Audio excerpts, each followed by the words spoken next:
primer lugar, buenas tardes a todos y muchas gracias por venir.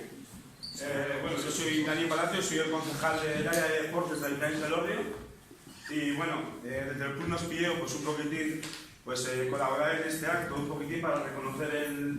el trabajo del club y un poquitín el trabajo de estos años y quizás un poquitín con los resultados de este equipo. Y bueno, pues en nombre del Ayuntamiento pues queríamos felicitaros, daros Oriona, no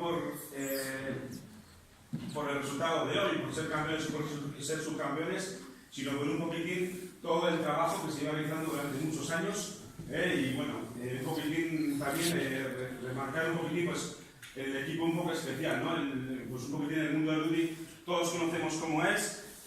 bueno, yo particularmente he jugado al rugby durante muchos años y al final cuando dejas de jugar te quedas un poquitín, o por lo menos yo me quedé, que lo más importante no era todos los resultados que has conseguido,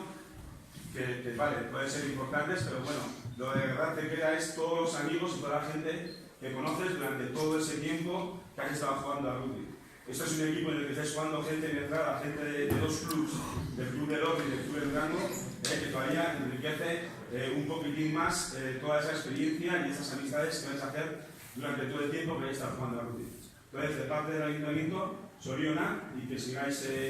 haciendo amigos, jugando al rugby y disfrutando de este deporte.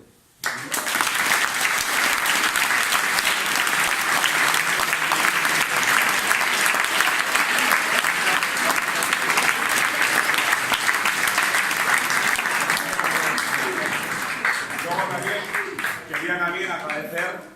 aquí aparte de la gente del Elorrio y del Durango, pues sé que está gente del Club de Tarragona, gente de Cisneros, agradeceros que hayáis venido a jugar a nuestro pueblo y que tengáis relaciones con el Club del Elorrio y pues nada, muchas gracias por venir, esperemos que lo hayáis pasado bien, estamos convencidos de que os han cuidado bien y os han tratado bien y que nada, estamos encantados de que vengáis a visitar nuestro pueblo y que volváis cuando queráis.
Aprovechando que estáis aquí, pues mucha gente, pues informaros que no es el único triunfo hoy deportivo que ha habido en Elorrio. Siortxe Isasi ha ganado la etapa de la Vuelta a Burgos. Es una ciclista, en Elorrio tenemos dos ciclistas que están corriendo en categoría profesional y bueno, hoy también tenemos que celebrar que Siortxe ha ganado la primera etapa de la Vuelta a Burgos.